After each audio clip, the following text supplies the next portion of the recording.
Okay. So first of all, let us start with some topics which were left in the last lecture. ठीक है, and they are not the part of Earth's magnetic field. Okay. तो ਆਪਾਂ सब तो पहला let us say that let us do Gauss theorem for magnetism. देखो बाकी ਆਪਾਂ ਸਾਰੀਆਂ ਚੀਜ਼ਾਂ ਆਪਾਂ ਨੇ ਦੇਖੀਆਂ ਲਾਸਟ ਲੈਕਚਰ ਦੇ ਵਿੱਚ। ਚਲੋ ਮੈਂ ਇਹਨੂੰ ਨਾ ਦੂਜੀ ਉਹਦੇ ਵਿੱਚ ਹੀ ਲਿਖ ਦਿੰਦਾ।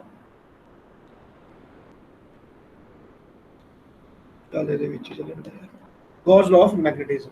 तो गॉस लॉ ऑफ देखो पिछले लेक्चर में हमने क्या किया था, इलेक्ट्रोस्टैटिक्स को और मैग्नेटिज्म को रिलेट करने की कोशिश की थी। तो हर जगह पर रिलेट हो रहा था, लेकिन गॉस लॉ में हमने अभी तक देखा नहीं था। तो today we are going to continue with that. तो गॉस लॉ, इलेक्ट्रोस्टैटिक का गॉस लॉ क्या होता है, तो मैं यहीं पे लिखता हूँ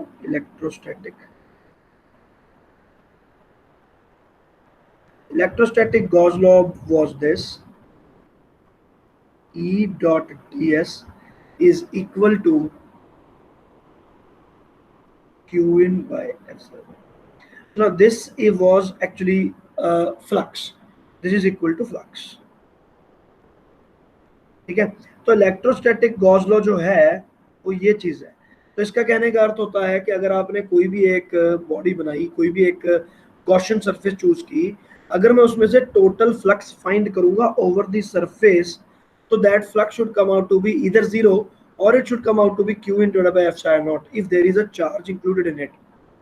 तो ये q in by epsilon naught आना चाहिए। लेकिन मैग्नेटिज्म में यहाँ पर एक चेंजेस हो जाती है। तो for magnetism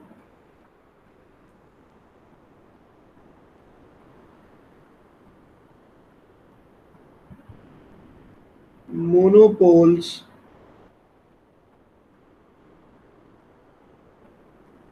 do not exist, only dipoles exist.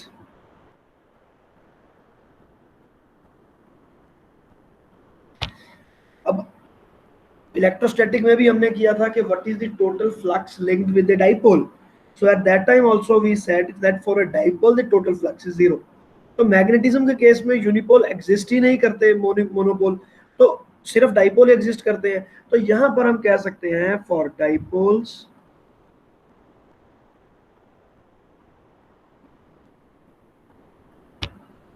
the Gauss law will always come out to be, यहाँ पर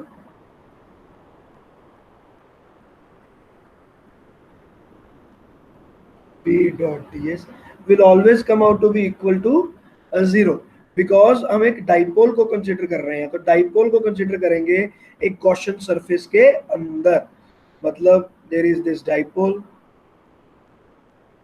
दिस इज द डाइपोल, और मैंने इसके ऊपर एक गॉसियन सरफेस बना दी। Let us say this is the Gaussian surface.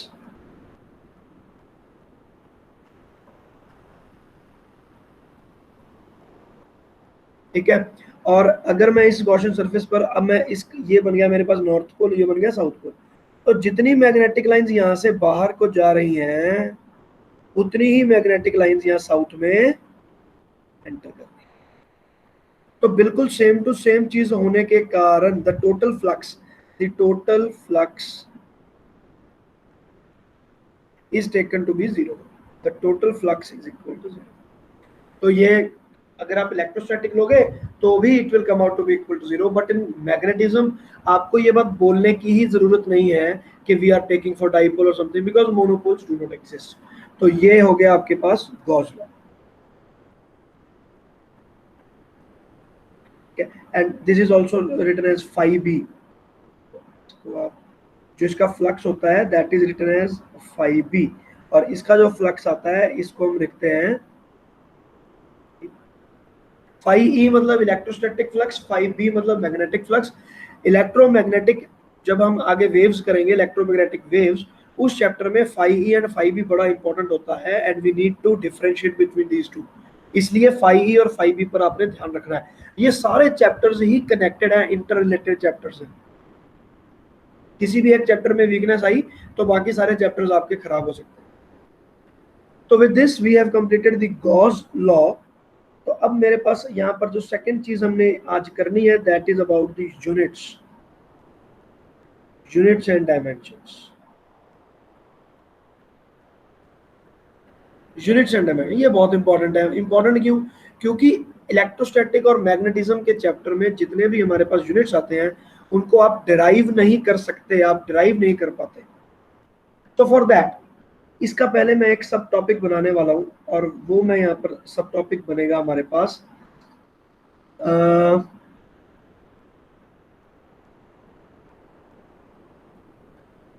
Comparing the ring carrying current with a bar magnet. ये पहले हम एक सब टॉपिक कंप्लीट करेंगे, ठीक है। तो अब इसमें मैंने क्या किया, एक मैंने रिंग ली है, हमने किया क्या, there is a ring and let say this is the ring, और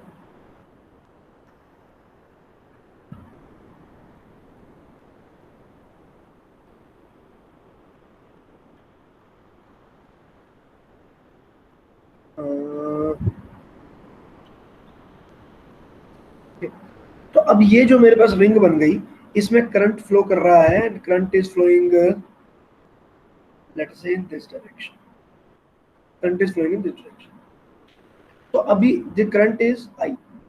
now we are going to jump some of the topics, क्योंकि जो हमारे पास इसके अंदर मैग्नेटिक फील्ड कितना होता है, अगर मैं आपसे पूछूं कि what is the magnetic field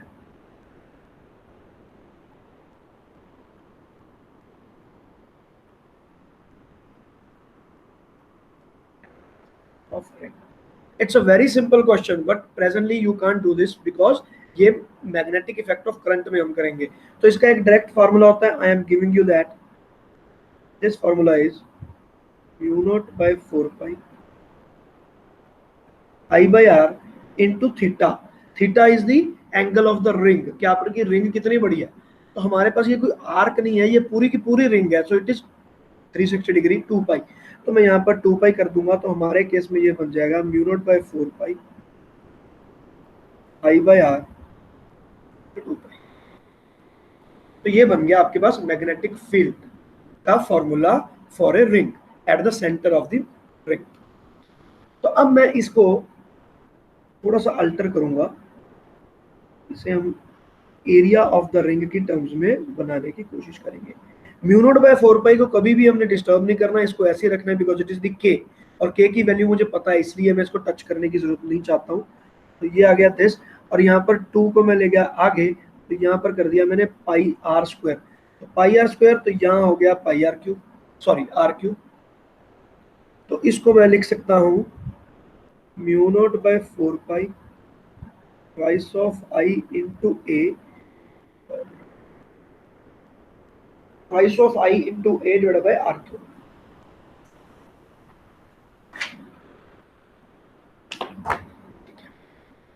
तो ये बन गई मेरे पास number. Now we want to compare it with the bar magnet. So for the case of bar magnet,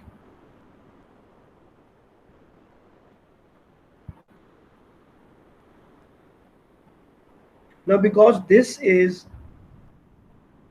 considered as a dipole, तो मैं डाइपोल की बात करता हूं।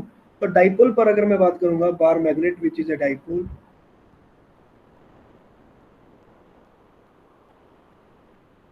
the magnetic field B at a distance r is given by what? तो यहाँ पर मेरे पास बन जाएगा म्यू नॉट बाय 4 पाई। अब मैं डाइपोल वाले क्वेश्चन की बात कर रहा हूँ जो मैंने लास्ट हमारी क्लास में हमने किया है। तो यहाँ पे आएगा k into 2 magnetic moment divided by R. So this is what is a bar magnet. तो मैं अगर इसकी जगह पे यहाँ पर एक बार मैग्नेट रख दूं,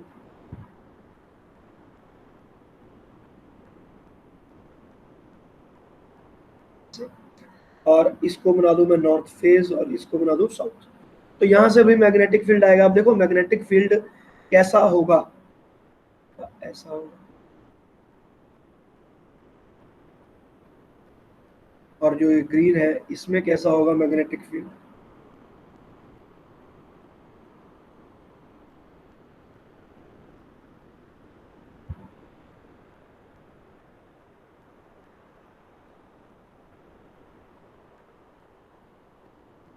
बिल्कुल ऐसा, ठीक है ना। तो ये बिल्कुल आपके जो यहाँ पर जो मैं इस चीज को बना रहा हूँ बिल्कुल सिमिलर ही ऐसा बन रहा है।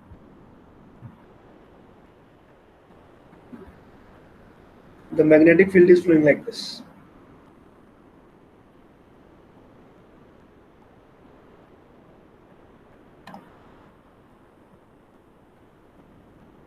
ठीक है, तो ये बिल्कुल कंपेरेबल है। और यहाँ से आपका मैग्नेटिक फील्ड नॉर्थ फेज से जाएगा बाहर और साउथ फेज से करेगा एंटर। यहाँ पर भी ऐसे ही साउथ फेज से करेगा एंटर। तो these two things I am comparing them too. अगर मेरी ये मैग्नेट बहुत ही छोटा हो तो ये बिल्कुल इसके कंपेरेबल हो गया। तो आई कैन से कि जो मेरे पास जो ये मेरी कॉयल है इसका साउथ फेज तो यहाँ है और नॉर्थ फेज इसका इस साइड पे पड़ता है, क्योंकि नॉर्थ फेज से ही सारी की सारी मैग्नेटिक लाइंस निकलेंगी, इमर्ज करेंगी, और साउथ फेज के अंदर ही सारी की सारी मैग्नेटिक लाइंस एंटर करेंगी। तो इसके एक रिंग के दो फेजेस हो गए। तो ये वाले फेज को मैंने बोला नॉर्थ और ये वाले फेज को मैं बोलूंगा साउथ, इसको नॉर्थ इसको साउथ। तो मैग्नेटिक फील्ड यहाँ से एंटर करेगा और यहाँ से बाहर निकलेगा। तो ये बिल्कुल मैंने कंपेयर कर दिया। तो अब ये जो मेरे पास दो चीजें बन गई इनको कंपेयर करने पर, now comparing 1 and 2 what I will get,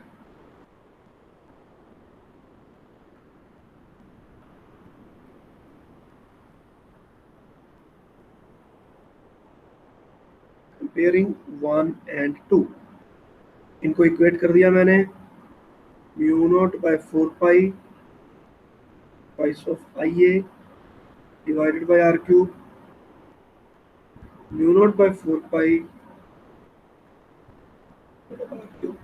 तो यहाँ से मेरे पास ये सब कुछ कैंसिल हो गया, और ये कैंसिल होने के बाद मेरे पास क्या बचेगा, यहाँ पे बचेगा आई, यहाँ पे बचेगा ए और यहाँ बचेगा। तो this employees the magnetic moment of a ring can be said to be equal to I into S. S is the area vector, तो मैं इसको I into S कह सकता हूँ। और मान लो मेरे पास जो ये कॉयल है इसमें बहुत सारी वायर्स लपेटी हुई हैं and there are n number of wires, n number of turns. तो मैं यहाँ पर एक बहुत ही सरल मेरे पास एक फॉर्मूला बन जाता है, magnetic moment of the coil will be given by n I into A कह लो या फिर एस कह लो, one is the same thing. तो एस मैंने कह दिया बिकॉज मैं वेक्टर लिख रहा हूँ, तो ये बन गया एन आई ए कह लो, एन आई एस कह लो। So this is the magnetic moment of a ring. यहाँ मैंने लिख दिया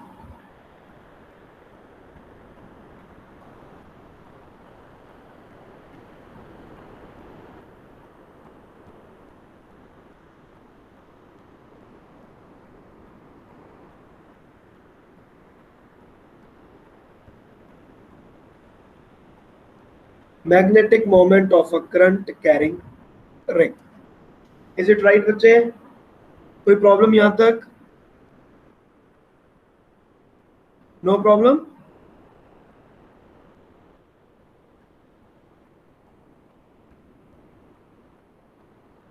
ठीक है,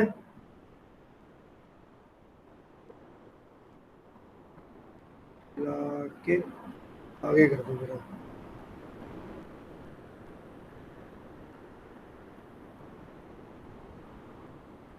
ये चलो, तो अब मेरे पास एक फार्मूला बन गया, दैट इज दिस। अब ये फार्मूला हमारे लिए बहुत इंपॉर्टेंट है, यहाँ से हम यूनिट्स निकालेंगे। तो यहाँ पर आ गया हमारा S I units. So regarding the system international units. तो अब मैं क्या करूंगा, मैंने यहाँ पर फार्मूला बना लिया, magnetic moment m is equal to n को छोड़ दो, अब मैं करता हूँ I into A is area. तो यहाँ से मैं अगर यूनिट्स बनाऊं तो सिंपल बात मेरे पास बन गई थी, यूनिट्स फॉर मैग्नेटिक मोमेंट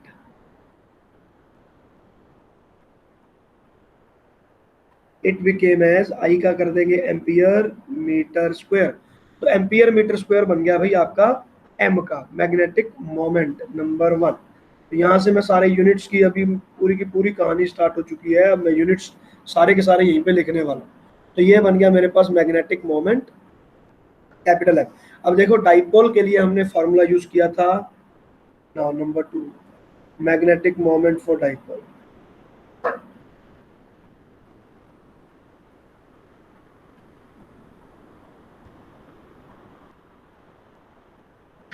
तो magnetic moment for dipole as we know it will be equal to m into two A bar, क्योंकि डाइपोल के लिए था। तो यहाँ से मेरे पास मैग्नेटिक स्ट्रेंथ का मैं यूनिट बनाऊंगा, तो यहाँ पर लिख दिया हमने यूनिट फॉर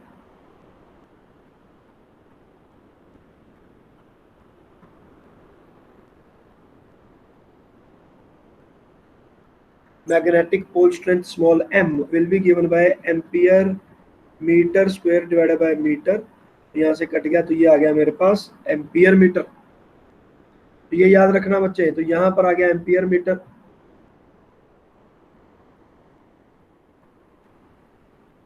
इनके यूनिट्स का अब कोई लेना देना नहीं। अब आप कहोगे कि सर करंट तो इसमें कहीं है नहीं। अब मैं आपको एक बार मैग्नेट ला कर दूँ, बार मैग्नेट लाकर तुम्हें बोलूँ कि मैं जो इसकी पोल स्ट्रेंथ है, ठीक है, एक बार मैग्नेट की, वो एम्पियर और मीटर यूनिट में दे रखी है। तो आप कहोगे सर एम्पियर का क्या मतलब, करंट इसमें कैसे रिलेट होता है? तो करंट इसमें रिलेट होता ही नहीं है एक्चुअली में। तो why the unit is in ampere, यही तो हमारी मजबूरी है। इसीलिए मैग्नेटिज्म के जो यूनिट्स हैं, डायमेंशंस हैं, वो बहुत ज़्यादा इंपॉर्टेंट हो जाते हैं हमारे लिए। तो अब मैं इसमें डायमेंशंस भी लिख सकता हूँ। तो डायमेंशंस अगर मैं लिखूँ यहाँ पे, तो ये आ जाएगा m0 L2 T0 A1, ये बन गए डायमेंशंस। तो अगर आपको यूनिट याद है तो डायमेंशन तो आप खुद ब खुद क्रिएट कर लोगे, लेकिन आपको यूनिट्स ही नहीं याद होंगे। तो यूनिट्स को याद करने के लिए ही ये चीज मैं बता रहा हूँ। तो अभी आ गया एम्पियर मीटर। अब इसके डायमेंशंस अगर आप लिखोगे तो कैसे लिखोगे? T0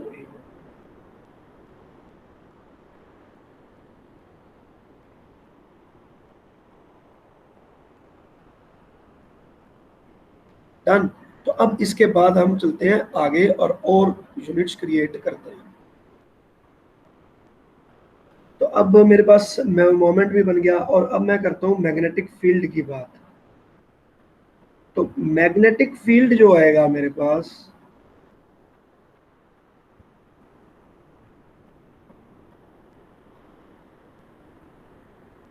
पी, तो इसका तो मुझे ऐसा यूनिट डायरेक्ट मुझे इन्होंने बता रखा है।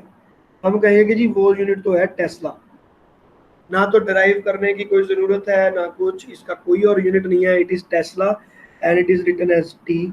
तो इसके एग्जांपल्स हम ले लेते हैं, जैसे हमने बोल दिया 5 टेस्ला या 5 × 10 टेस्ला, समथिंग लाइक दैट। तो ये आपके पास टेस्ला के टर्म्स में मैग्नेटिक फील्ड आएगा। तो ये हो गया टेस्ला। तो इसमें तो हमें और कुछ करना है नहीं है। तो अब इसके बाद चलते हैं पॉइंट नंबर 4 पे। तो now we are going for magnetic permeability.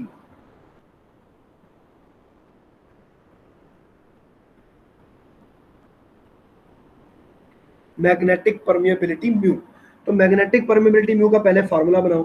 Formula अब मैं बनाऊंगा बी की टर्म्स में mu naught by 4 pi M by R square. ये होगा from a magnetic magnet point of view, हमारे पास मैग्नेटिक फील्ड का एक ही फार्मूला है एंड दैट इज दिस। तो ये क्या फार्मूला है कि मैंने अगर यहाँ पर एक मैग्नेट रखी हुई है, तो इतने आर डिस्टेंस दूरी पर what will be the magnetic field. तो वो आपके सामने फार्मूला आ गया। इससे हम यूनिट्स डिफाइन करेंगे। इसको लिखेंगे टेस्ला, और म्यू नॉट बाय 4 पाई के हम यूनिट्स करते हैं। तो ये बन जाता है P into R square by M. तो यहाँ से बन गया टेस्ला मीटर स्क्वायर, और एम को क्या बनाएंगे, एम्पियर मीटर। ये कट गया तो मेरे पास ये आ गया टेस्ला मीटर एम्पियर इनवर्स। तो ये हो जाता है परमिटिविटी का, परमिएबिलिटी का। और 4 pi is a constant, so you can drop it. So the SI units for permeability is tesla metre per ampere. अब ये भी बहुत इंपॉर्टेंट है, क्योंकि बच्चों को कुछ भी इसमें से याद नहीं रहता। वेरी इंपॉर्टेंट परमिएबिलिटी, ठीक है। और मैग्नेटिक फील्ड का हो गया हमारे पास टेस्ला। गया टेस्ला। कोई दिक्कत बच्चे? ये आपने कभी भूलने नहीं है, सारी की सारी चीजें आपने याद रखनी है, ठीक है। Let us move to our next topic now. कोई डाउट है तो आप अभी पूछ सकते हो।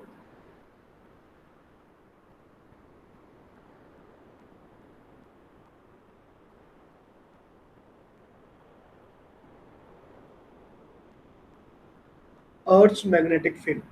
तो अर्थ मैग्नेटिक फील्ड, अब आपका टॉपिक शुरू होगा। आज का टॉपिक जो है, so this is not that big a topic but it is very important topic. इसमें से बहुत क्वेश्चंस आते हैं और ये टॉपिक ऐसा टॉपिक है जो सिर्फ इसी चैप्टर में नहीं बाकी चैप्टर्स में भी यूज होता है, तो इसलिए इसको हमने नहीं छोड़ना।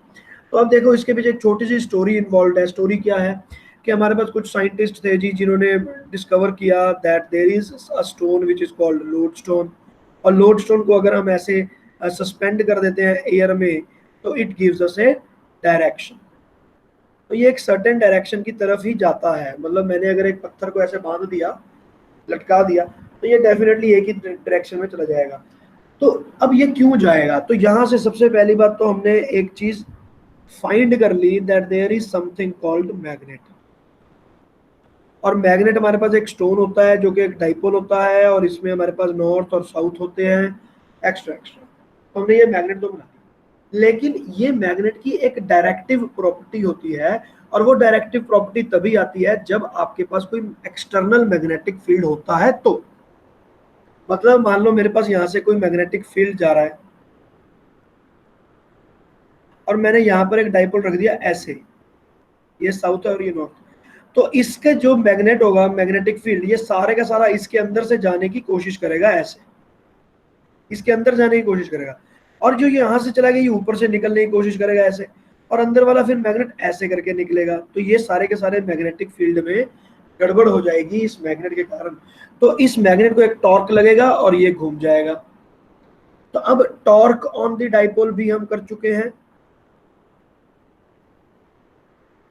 तो यहां पर मैंने आपको बताया था कि this torque will be given bye, तो भाई मैग्नेटिक मोमेंट तक तो हमने समझ में आया कि भाई एक मैग्नेट है, वो एक डाइपोल है, उसके मैग्नेटिक मोमेंट होगा, हमने फॉर्मूला बना लिया। बट ये एक्सटर्नल मैग्नेटिक फील्ड भी तो होना चाहिए। तो अगर अर्थ में स्टोन घूम रहा है तो there has to be earth magnetic field. अब ये अर्थ का मैग्नेटिक फील्ड आया कहाँ से और आया कैसे, तो उसके लिए भी हम एक छोटी सी स्टोरी आपको बता देते हैं। अब इसमें क्या होता है, मेरे पास एक अर्थ बनी हुई है, let us say this is the earth. अब इस अर्थ की क्या प्रॉपर्टी है कि इसके अंदर बहुत सारे कोर, इसके अंदर बहुत चीजें बनी हुई है। जैसे मान लो एक बना हुआ है कोर,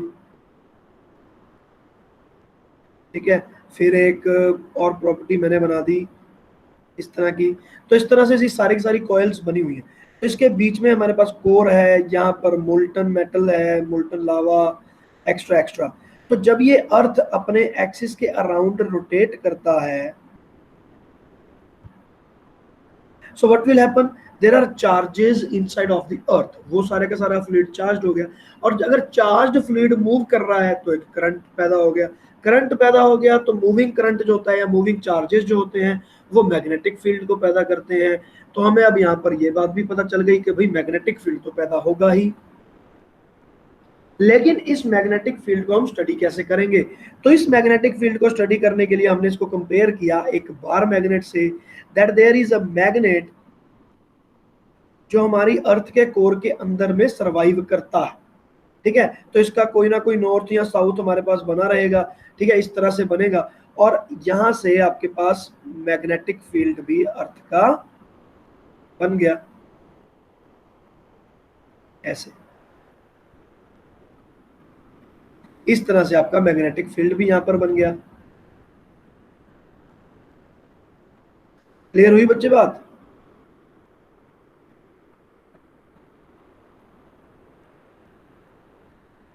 चलो एनीवेज जैसा भी बनेगा, ठीक है। तो ये हो गया आपके पास मैग्नेट।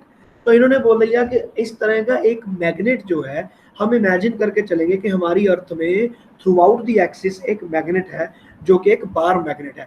ऐसा कुछ है नहीं, लेकिन हमने इमेजिन किया। और उसको हमने स्टडी करने की कोशिश की। So now let us move to our next topic. मैं इनको रब कर देता हूं,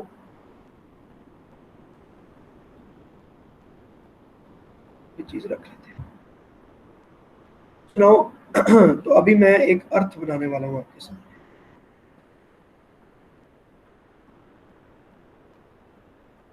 Okay, so this is the earth.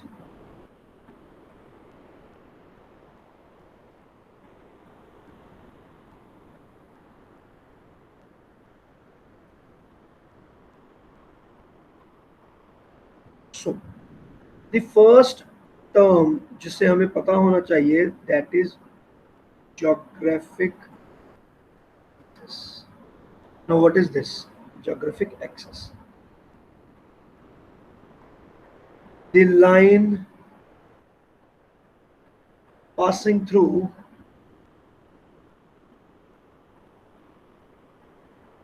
the geographic north and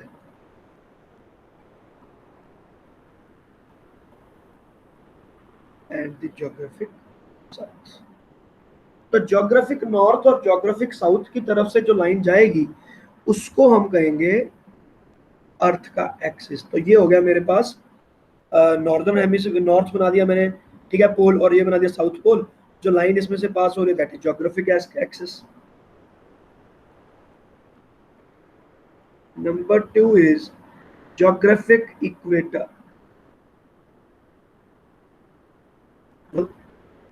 The Earth's equator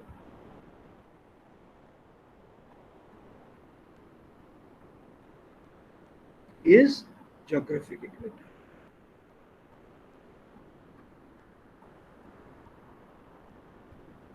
तो ये हमारे पास हो गया geographic equator।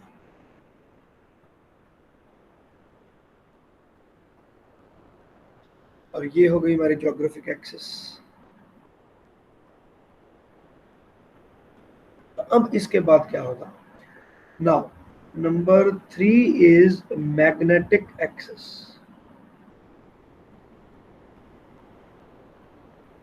इसको हम डिफाइन करते हैं the line passing through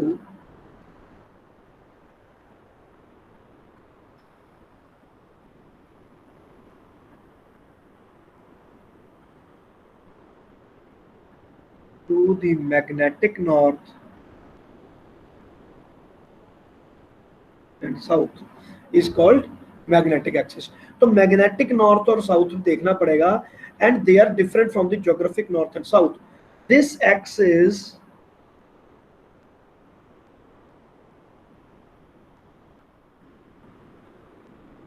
makes an angle of 11.3 degree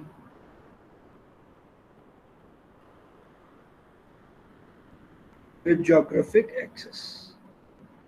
वैसे तो साइंटिस्ट ये कहते हैं that this magnet is rotating, और ये मैग्नेट धीरे धीरे धीरे धीरे चेंज होता रहेगा, और ये पूरी की पूरी मैग्नेट वापस से नॉर्थ और साउथ में कंफ्यूजन क्रिएट कर देगी। लेकिन तब तक हम जीवित नहीं रहेंगे, इसलिए चिंता करने की कोई जरूरत नहीं है। चलिए, अब ये चीज हो गई। तो मैग्नेट मैं बनाता हूं, तो मैग्नेट मेरे पास बनती है, लेट अस से ऐसे, ये मेरा मैग्नेट है, ठीक है, और ये हो गया आपका मैग्नेटिक एक्सिस।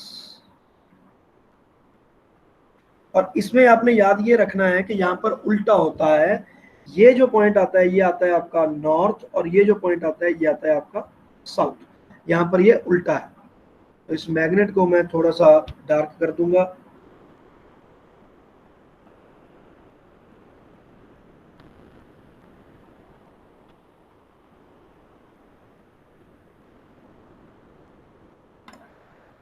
ठीक है, तो ये आपकी मैग्नेट बन गई, ठीक है। तो ये बन गया नॉर्थ और ये बन गया साउथ।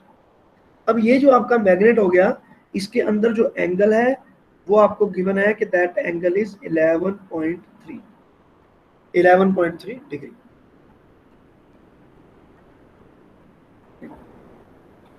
अब अगर ये नॉर्थ है तो यहाँ से मैग्नेटिक फील्ड ऊपर की तरफ जाएगा, तो मैं पहले इंडिया बना लेता हूँ यहाँ पे, तो बच्चे इंडिया कहाँ पे बनेगा, देखो इंडिया बनेगा आपका ट्रॉपिक ऑफ कैंसर पे। तो it will be somewhat like, अगर मैं इसको ट्रॉपिक ऑफ कैंसर बना लेता हूँ मान लो, तो यहाँ पर इंडिया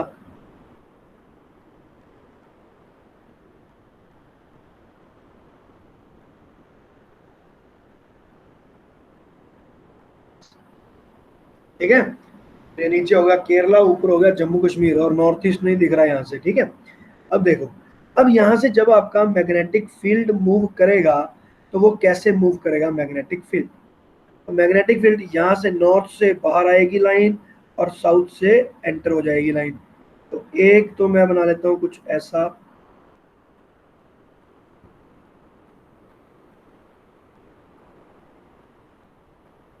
ऐसे,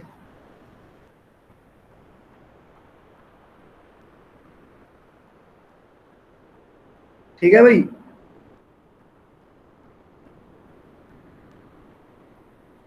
अर्थ के ऊपर से बना रहा हूँ, ठीक, तो ये बन गया। अब दूसरी एक लाइन बन जाएगी इस प्रकार,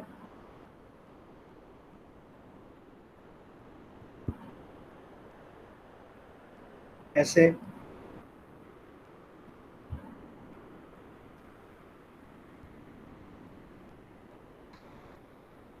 ठीक है। तो दूसरी तरफ भी ऐसे ही बनेगा, लेकिन मैं बना नहीं रहा हूँ। तो अब देखो ये नॉर्थ है, तो नॉर्थ से निकलेगी लाइन, ऊपर की तरफ जाएगी लाइन, इंडिया के ऊपर जा रहा है, मतलब केरला से जम्मू कश्मीर की तरफ, और यहाँ से ऊपर जाती हुई नॉर्थ पे जाकर चली जाएगी अंदर। तो इट विल इमर्ज, तो magnetic lines are emerging from the south pole of earth and they are moving towards the north pole of earth. तो अब मेरी डायग्राम, मेरी फोटो की तरफ देखेंगे, तो मेरे मेरे मुझे देखिए, जैसे देखो, जो आगे से आपके पास आ रहा है मैग्नेटिक फील्ड, तो मैग्नेटिक फील्ड में ऐसे पीछे की तरफ लेकर जा रहा हूँ, तो मैग्नेटिक फील्ड पीछे जा रहा है, तो मतलब मैं यहाँ पे पंजाब में खड़ा होके मैं केरला की तरफ देख रहा हूँ, और जम्मू कश्मीर मेरे पीछे है, ठीक है। तो यहाँ से मैग्नेटिक लाइंस जा रही हैं, और यहाँ से पीछे की तरफ जा रही हैं। बात क्लियर हो गई, ठीक है। तो ये वाली सिचुएशन बन रही है। अब प्रॉब्लम यहाँ पर क्या आती है, अब मैं आगे वो बताएंगे। तो मैग्नेटिक एक्सिस आपके पास हो गया, now we are going for the magnetic equator, यहाँ तक डालना है हमारे पास। Now fourth is,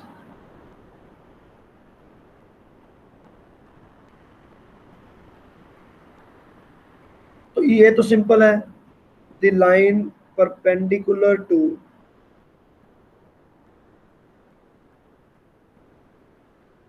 the magnetic axis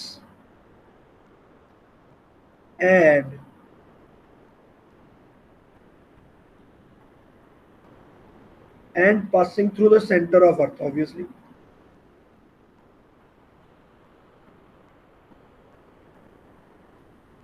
नहीं, passing through centre of earth करने की जरूरत है, इक्वेटर है ना ये, तो equator does not pass through the centre of earth, वो तो गोल होता है,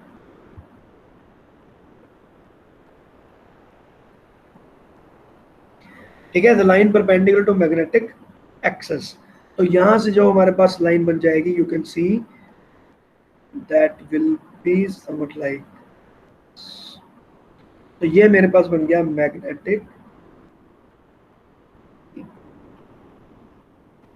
ग्रीन कलर में बना है ज्योग्राफिक, ये मैग्नेटिक इक्वेटर। बच्चे कोई डाउट है तो बता दो।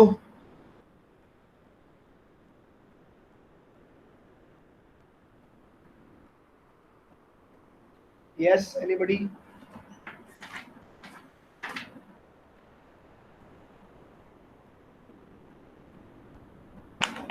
चलो, तो इसके बाद हमारे पास आ जाता है एक magnetic meridian.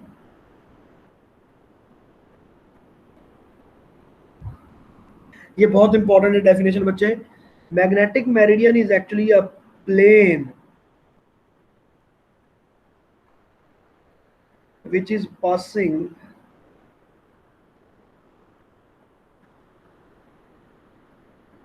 through the magnetic axis and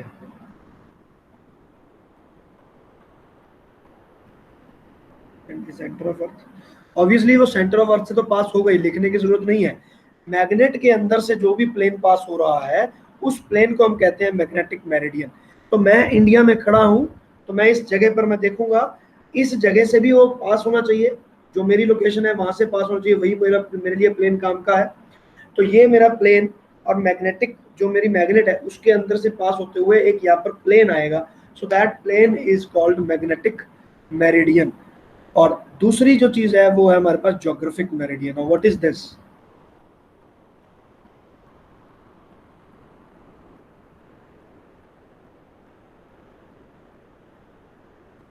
अब ये भी हमारे पास सिंपल डेफिनेशन है, plane passing through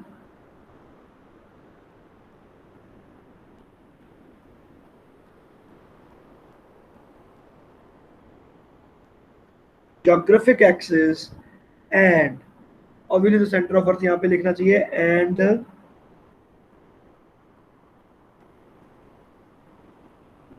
the location that's it। तो बस हमारी लोकेशन से पास होने वाला, तो यहाँ पर भी मैं सेंटर ऑफ अर्थ की जगह पे लोकेशन लिख देता हूँ, दैट विल बी बेटर।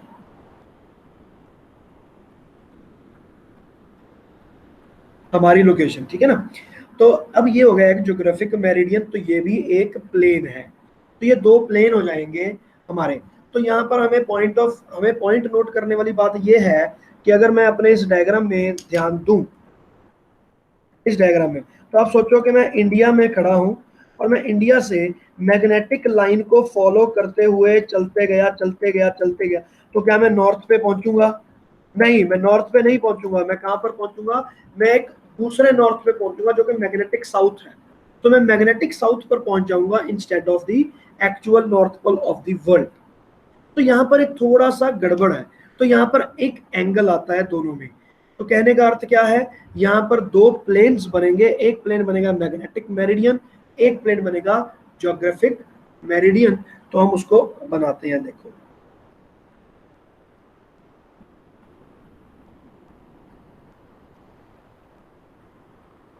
ये मेरा प्लेन हो गया, मान लो दिस इज मैग्नेटिक मेरिडियन, ठीक है।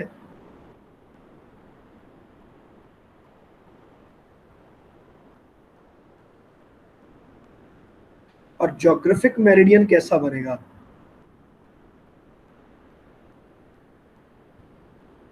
ज्योग्राफिक मेरिडियन थोड़ा टेढ़ा हो गया, मतलब जैसे एक बुक खुली रहती है ना, जैसे एक बुक खुली रहती है, ठीक है। तो ये हो गया आपका ज्योग्राफिक मेरिडियन। तो कहने का अर्थ ये हुआ कि ये डायरेक्शन में अगर आप जाओगे तो ज्योग्राफिक नॉर्थ में पहुंचोगे, तो जिसको हम बोल सकते हैं geographic meridian.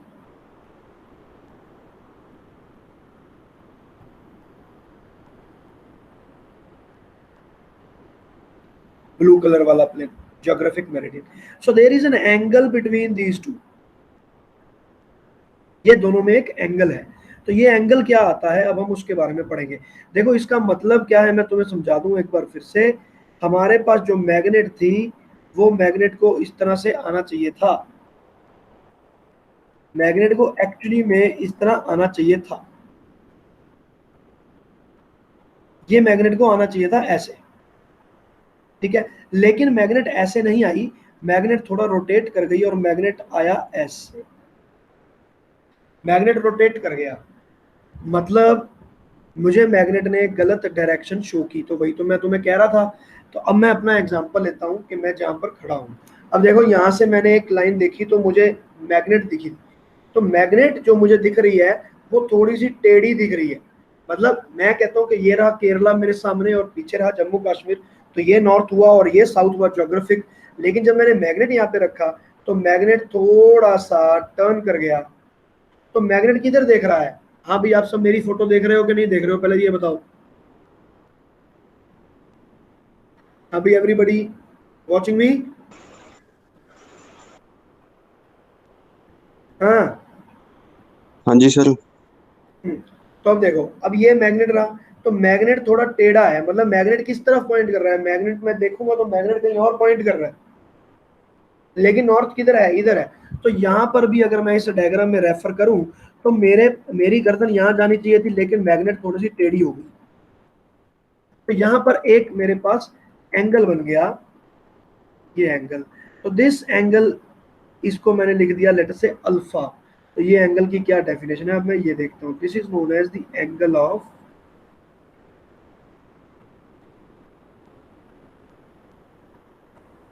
Of declination.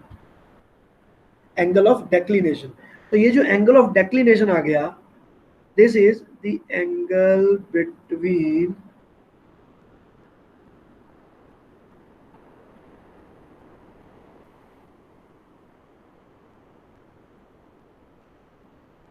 And geographic meridian. Angle between the magnetic meridian and the geographic meridian is known as angle of declination. It is location specific.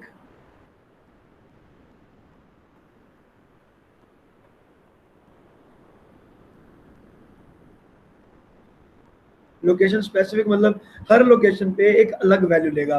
Delhi में इसकी वैल्यू अलग होगी, न्यूयॉर्क में इसकी वैल्यू अलग होगी, हर जगह पर इसकी वैल्यू अलग। ठीक है, और the lines joining locations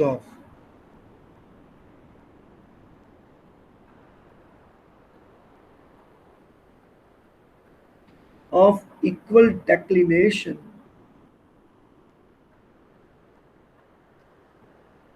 are called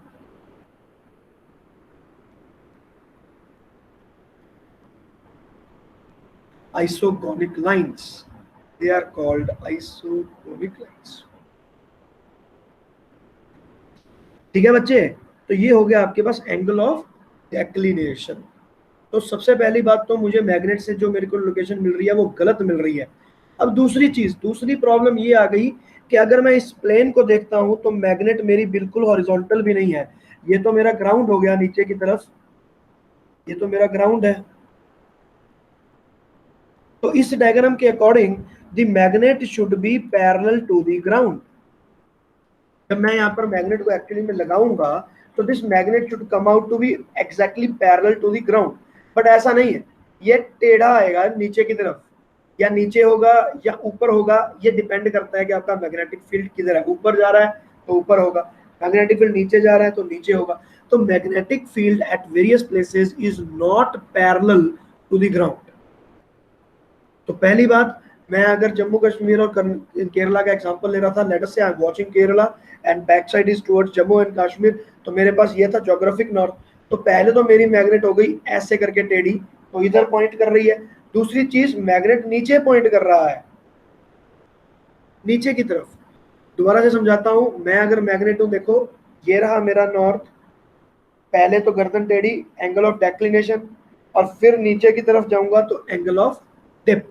तो मेरे पास यहां पर एक और एंगल आ गया,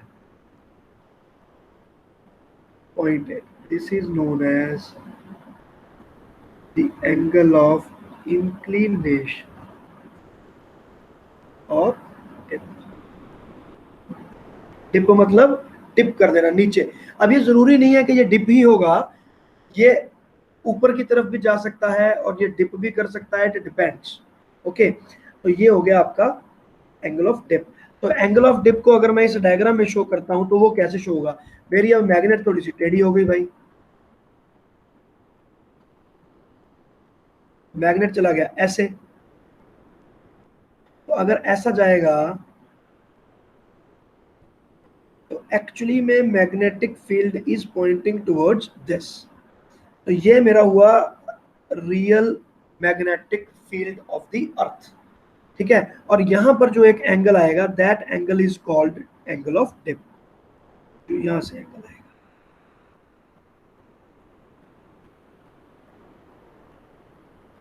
this is known as angle of dip.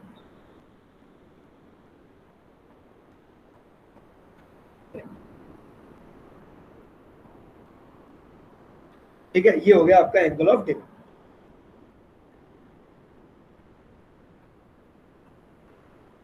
ठीक है, so this is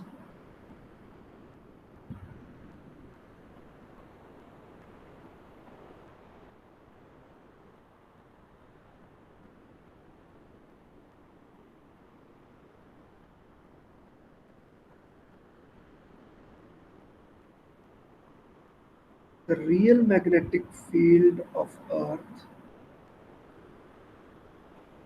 and the horizon। ठीक है, ये भी लोकेशन स्पेसिफिक होता है।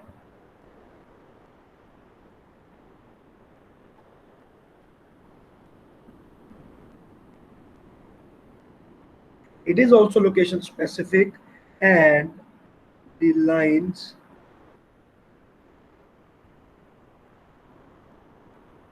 joining the locations of equal dip are called isoclinic। They are called isoclinic।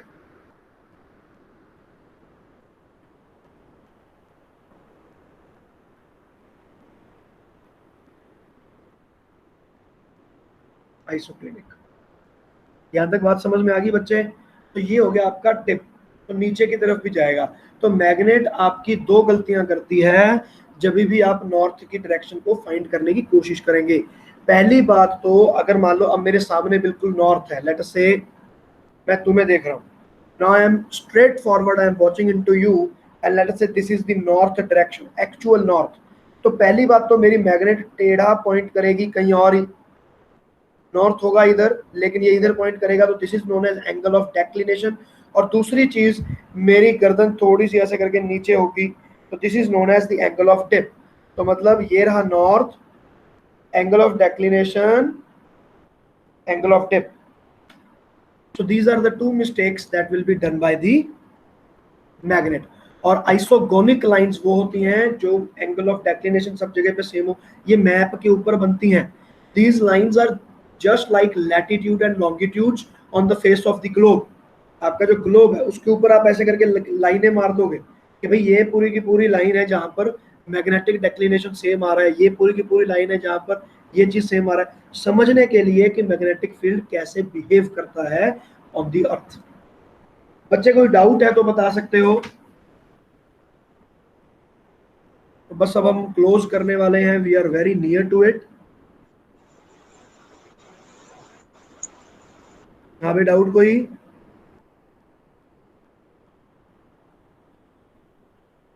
तो अब देखो, अब यहां पर मेरे पास मैंने दो लाइनें खींच दी, ठीक है ना। अब देखो,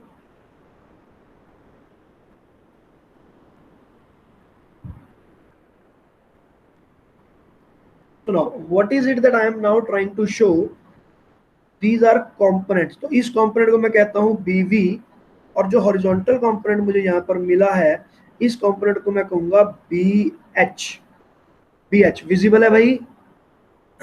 BH एंड BV। तो यहाँ पर मैं tan of the declination, tan of angle dip लेना चाहता हूँ।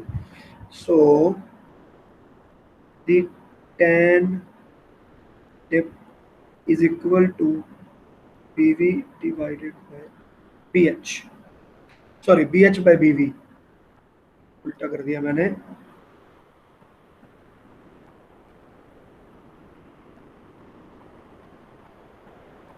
BH by BV, तो ये हो गया आपके पास tan delta,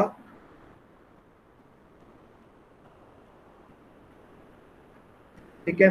and another formula is the total magnetic field of earth will be equal to PV square plus BH square।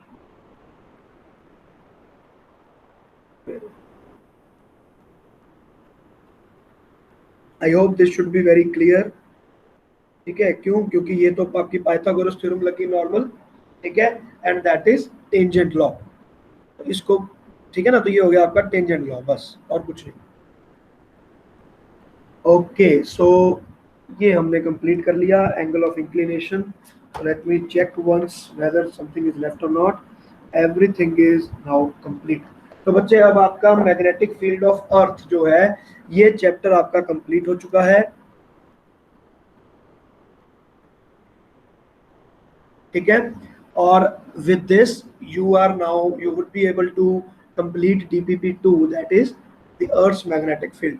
तो DPP1 आपका कल का होमवर्क था, DPP2 आज का होमवर्क है।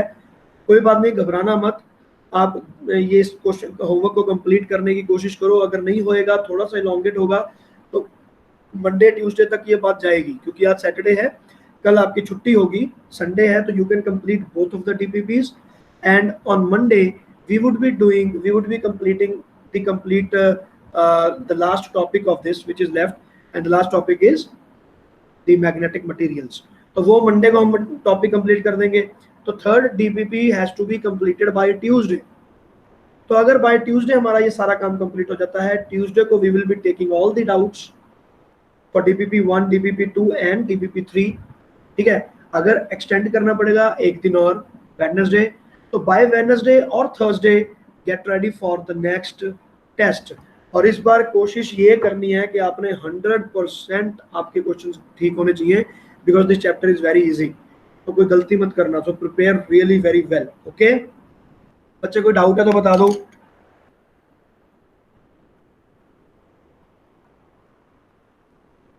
I believe everything should be okay now.